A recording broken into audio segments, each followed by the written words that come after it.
Bom dia, meus queridos alunos do oitavo ano. Mais uma semana, a última semana do mês de junho. Nós estamos aqui finalizando, né, o dia 29. Na nossa última aula, eu passei para vocês o restante do capítulo 4. Nós estamos trabalhando Revolução Francesa e Era Napoleônica. A gente debateu na última live, além das videoaulas que eu já estou fazendo, já 2 semanas, explicando o conteúdo. Hoje eu vou corrigir as questões do capítulo 4 que eu passei. Nós vamos corrigir juntos aqui. Então, pega o livrozinho e acompanha aqui junto comigo a correção. Outra coisa, parabéns para toda a família EB que participou do projeto Junino. Show de bola, participação de todo mundo. É sempre importante essa interação da família com todos nós. Não esqueça a importância de entregar todas as atividades, tanto as minhas como de todos os professores. É de suma importância, não esqueça. Está valendo como dia letivo, é frequência e avaliação, beleza? Então, vamos acompanhar aqui. Vamos aqui para a primeira nossa aqui. Nossa pegada primeira. Aqui, deixa eu passar aqui. Vou passar aqui. Olha só, para iniciar o meu bom dia com o meu sorriso super sensual para vocês aí do oitavo ano, pega o livrozinho. Vamos lá, meu sorriso super sensual. E vamos começar a corrigir aqui, página 75, beleza? Tudo bem? Vamos lá, vamos aqui comigo. Acompanha. Na página 65, a primeira questão ele pergunta para a gente assinalar a alternativa incorreta e justificar. Analisando as alternativas, a gente pode observar claramente que a letra D é a mais errada. Por quê? Vamos ver, ó. Letra D diz o seguinte: reagindo aos acontecimentos, os membros do terceiro estado lançaram uma campanha em favor da votação por estado e não por cabeça, isto é, por pessoa. Pessoal, essa daqui que foi a mais balela de acordo com as videoaulas e as lives que a gente faz. O terceiro estado era o que concentrava 90% da população e era o que tinha, pessoal, era o que sofria mais, porque pagava impostos e sustentava o primeiro e o segundo estado, ou seja, o terceiro estado, que era composto pela burguesia, camponeses, profissionais liberais, a maioria da população, só tinha direito a um voto na Assembleia dos Estados Gerais naquele período, igual ao primeiro e segundo estado, ou seja, o que é que eles queriam? Que o voto não fosse por estado, mas fosse por cabeça proporcional. Logicamente que isso era o mais justo. Por quê? Porque como eles tinham maioria, o terceiro estado, a população era eles, e o voto fosse por cabeça, eles teriam consequentemente mais o quê? Mais voto. Então, qual é a resposta correta? Não foi isso que aconteceu. Os membros do terceiro estado lançaram uma campanha em favor da votação por cabeça, isto é, por pessoa, e não por estado. Por quê? Porque sempre o primeiro e o segundo estado, o primeiro estado era formado pelo clero o primeiro estado era formado pelo clero e o segundo estado era formado pela nobreza, eles sempre votavam projetos dos seus interesses e colocando para pagar a conta sempre quem? O terceiro estado, que tinha que trabalhar pagando impostos para sustentar o clero e a nobreza, que não trabalhavam, viviam dos impostos pagos pelo terceiro estado. Sem contar o rei, na época da Revolução Francesa, que era um rei tirânico, absolutista, que agia de maneira o quê? Cruel para com a maioria da população. Beleza? Na segunda questão, ele pede para a gente olhar números, pessoal. Ele coloca o seguinte: população francesa às vésperas da Revolução. Então, ele coloca clero, 280 mil habitantes. Nobreza, 840 mil. Terceiro estado, 26 milhões e 800 mil. Total, 28 milhões. Então, transformando em porcentagens, olha só que absurdo. O terceiro estado, que era a maioria da população, era a grande maioria da composição da população e era que pagava, olha só aqui, ó, o terceiro estado era o que pagava para manter o clero e a nobreza, ou seja, um absurdo. Então, o clero representaria 1% da população, a nobreza 3% e o terceiro estado 96%. Se a gente fosse transformar isso como se fosse num gráfico, numa pizza, tá aqui como é que você poderia colocar. Ou seja, o em verde que representa o terceiro estado é a grande maioria da população, enquanto o clero e a nobreza, que era sustentado pelo terceiro estado, era o quê? Era uma minoria, ou seja, uma verdadeira exploração, um absurdo. Olha só. Na terceira questão, pessoal, ele diz o seguinte: a partir dos dados obtidos, da terceira questão, letra C, a partir dos dados obtidos, demonstra a desigualdade existente naquela sociedade. Pessoal, olha só. Perceba, eu quero que você, apesar de ser uma resposta pessoal, eu quero que você perceba uma coisa. Perceba que apesar do terceiro estado, que era a maioria da população, ser a grande maioria de membros de povos existentes, eles trabalhavam para sustentar o primeiro e o segundo estado. É o que eu coloquei, ó. Meu ilustre aluno, eu quero que você perceba, leia aqui, ó, nesta questão, que os membros do terceiro estado produziam riquezas e eram obrigados a pagar quase todos os impostos, ou seja, não possuíam nenhum privilégio. Já o primeiro e o segundo estado não produziam riquezas, eram isentos de impostos e ocupavam os mais altos cargos e ainda recebiam pensões. Olha só. Na terceira questão, o texto, pessoal, presta atenção, terceira questão, acompanha aí. Terceira questão. página 76. Acompanha aqui comigo. Na terceira questão, ele pede o seguinte, um texto a seguir é de um autor anônimo na época da Revolução Francesa.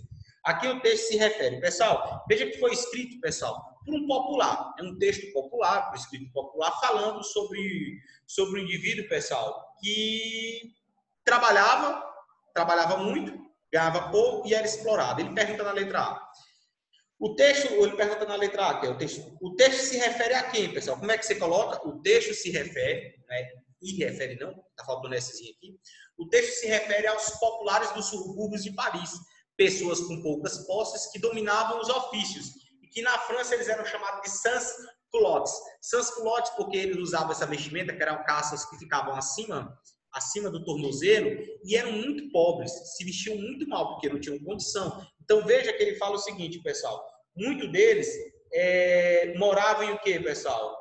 Moravam em condições precárias, moravam às vezes em uma casa que tinha um quarto, em nenhuma condição higiênica, sanitária, com toda a sua família. Ou seja, os sans-culottes, que era a maioria da população na época, trabalhavam, ganhavam pouco e ainda do pouco que ganhavam, tinham que pagar impostos para o governo de Dom Luís, o rei Sol, ou seja, um rei tirânico existente na França que a gente viu. E nesse contexto da Revolução Francesa, o que faz a população francesa se revoltar é essa tirania do rei, que tinha um poder absolutista e explorava, junto com o clero e a nobreza, a grande maioria da população. Beleza? Na quarta questão, pessoal, muito legal essa questão, inclusive uma questão de Enem, presta atenção. É um texto. Fala-se muito dos dias de hoje em direito dos homens. Pois bem, acompanhe o texto aí. Foi no século XVIII, em 1789, precisamente, que uma Assembleia Constituinte produziu e proclamou em Paris a Declaração dos Direitos do Homem e do Cidadão. Essa declaração se impôs como necessária para um grupo de revolucionários, por ter sido preparada por uma mudança nos planos das ideias e da mentalidade, o iluminismo. Nós vimos que, assim como a Revolução Gloriosa, a Revolução Industrial, a Revolução Francesa também bebeu das ideias iluministas, que nós vimos no capítulo 1º. Então, ele pede para você o quê, pessoal? O que ele pede aqui na primeira. Olha só. Correlacionando temporalidades históricas, o texto apresenta, presta atenção, uma concepção de pensamento que tem como base, e tem uma de suas bases as ideias o quê?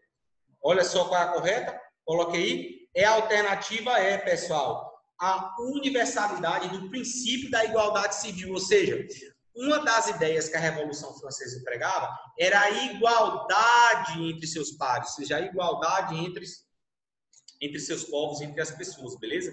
Então, uma das coisas que eles pregavam era isso, era essa igualdade. Então, a resposta correta, como eu coloquei, era a letra E, certo? Por quê? Porque o terceiro estado não tinha nenhum direito de igualdade em relação ao primeiro e segundo estado. Hoje, a lei, veja que muito do que existe hoje, pessoal, vem da Revolução Francesa.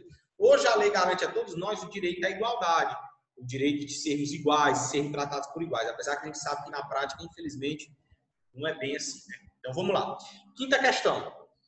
Outro textinho na quinta questão, página 76. Em 1799, 10 anos depois do início da Revolução Francesa, lia-se no jornal francês Le Monde o seguinte comentário: a França deseja qualquer coisa de grande e durável. Deseja que seus representantes sejam conservadores pacíficos e não inovadores turbulentos. Quer, enfim, colher o fruto de 10 anos de sacrifício. A qual grupo, pessoal, a qual grupo social pode estar associado a esse texto? O pessoal está associado à burguesia. Por quê? Porque nós vimos que existiam dois grandes grupos na Revolução Francesa. Os jacobinos, que eram grupos liderados por interesses das pessoas mais pobres, os pequenos profissionais e pequenos empresários, e do lado os girodinos, que era o grupo da burguesia e dos grandes comerciantes. Então veja que esse texto é um texto feito por um girodino, que criticava os jacobinos por dizer que no governo dele, de Robespierre, com o período do terror, eles foram perseguidos e muitos de seus membros mortos. Então veja que esse texto foi um texto feito por quem? Por um integrante girodino da burguesia. Nós podemos chamar também a Revolução Francesa de Revolução Burguesa. Por quê? Porque a Revolução Francesa foi liderada pela burguesia. Quem era a burguesia, como a gente já debateu? Os grandes comerciantes, os grandes donos de posse, que tinham poder econômico, mas eles não tinham poder político, eles não podiam votar nem ser votados. Então, eles desejavam derrubar o rei, derrubar o clero e a nobreza e tomar o poder para poder o quê? Para poder aprovar leis e projetos de seus interesses. Beleza? Acompanhe aqui, pessoal. A grande questão é, Como você acha, meu querido, que Napoleão chegou ao poder? A gente já começou até a debater. Napoleão chegou ao poder, pessoal. Napoleão chegou ao poder. Olha só o Davizinho, estou dando aula. Olha o Davizinho aqui. Napoleão já vai assistir aula online também. Napoleão chegou ao poder de que forma, pessoal? Apoiado pela burguesia, porque nós vimos que após a Revolução Francesa, tanto jacobinos como girondinos não se entendiam. A França está ao caos e somente uma pessoa conseguiu unir todos. E essa pessoa que conseguiu unir todos, que era considerado um herói nacional na época, era quem? Era Napoleão Bonaparte. Mas Napoleão Bonaparte chegou no poder apoiado por quê? Pelos girondinos, pela burguesia, que desejava colocar no poder alguém que fizesse projetos e leis que fossem de acordo com seus interesses. E foi dessa forma que Napoleão chegou no poder. Beleza? Acompanhe aqui, acompanhe os vídeos e a gente comentou isso na última live nossa do dia 23. Beleza? Olha só. Sexta questão, pessoal, ele pede para a gente montar uma ficha. Acompanhe aqui, pessoal. Montar uma ficha comparando, né, dizendo as realizações do governo de Napoleão Bonaparte. Você pode colocar, pessoal, por favor, você pode colocar aqui na página 60, na página 67, algumas das mudanças que Napoleão fez, tipo na economia, tá lá na página 67, quando Napoleão chegou no poder, que medida ele tomou? Veja que as medidas que ele tomou buscou agradar quem? A burguesia. Qual foi? Confirmou e legalizou a distribuição de terras feita a milhões de camponeses durante a Revolução Francesa, mandou drenar pântanos, construir estradas e pontes e criou o Banco da França. No campo da educação, o que Napoleão fez? Criou escolas de ensino fundamental, escolas de formação de professores também.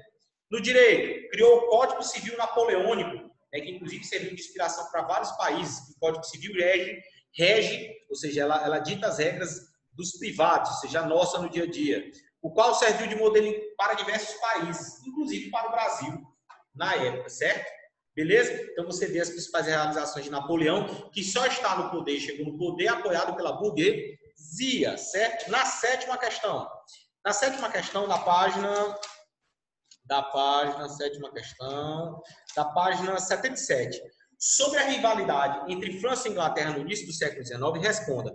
Como Napoleão reagiu à Inglaterra ao ser derrotado pelos ingleses em 1805, pessoal? Olha só uma coisa interessante. Napoleão, pessoal, a principal inimiga política e econômica da França na época era a Inglaterra. Então, quando Napoleão chegou no poder, uma das primeiras medidas que Napoleão tomou foi o quê? Foi decretar o bloqueio continental. Vê lá no capítulo, a gente falou na live, lembra? O que foi o bloqueio continental? O bloqueio continental foi uma medida que Napoleão tomou com a finalidade de proibir que todos os países da Europa, isso mesmo, todos os países da Europa estavam proibidos de comercializar com a Inglaterra. Só que o bloqueio continental não foi respeitado por muitos países, porque a Inglaterra também tinha aliados e ela pressionou para que não cumprisse essa medida de Napoleão. Então, a principal finalidade do bloqueio continental foi o quê, pessoal, de Napoleão? Foi enfraquecer economicamente a Inglaterra, tentar enfraquecê-la economicamente e, com o tempo, tentar invadi-la. Então, aqui na letra A, Napoleão decretou o bloqueio continental em 1806, segundo o qual nenhum país europeu poderia comerciar com a Inglaterra ou receber navios ingleses em seus portos. Letra B. O que ele pretendia com o bloqueio continental? Como eu acabei de falar, letra B. Napoleão, pretendia, faltou um Nzinho aqui, é um M, pretendia enfraquecer a economia na Inglaterra e, em seguida, conquistá-la. Letra C. Esse plano deu certo, pessoal, de Napoleão? Não deu certo. Por quê?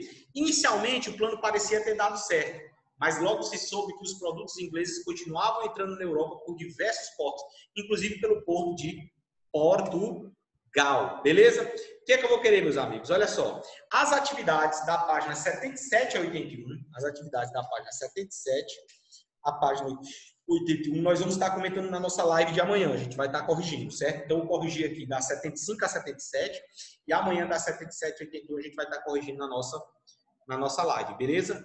Faça a atividade que eu estou passando hoje em PDF para entregar no dia 6/7.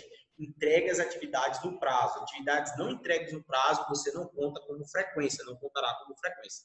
Beleza? Então, valeu. Espero que vocês tenham gostado dessa videoaula. Assistam com calma em casa, certo? Tá bom? E até a nossa live de amanhã. Um abraço.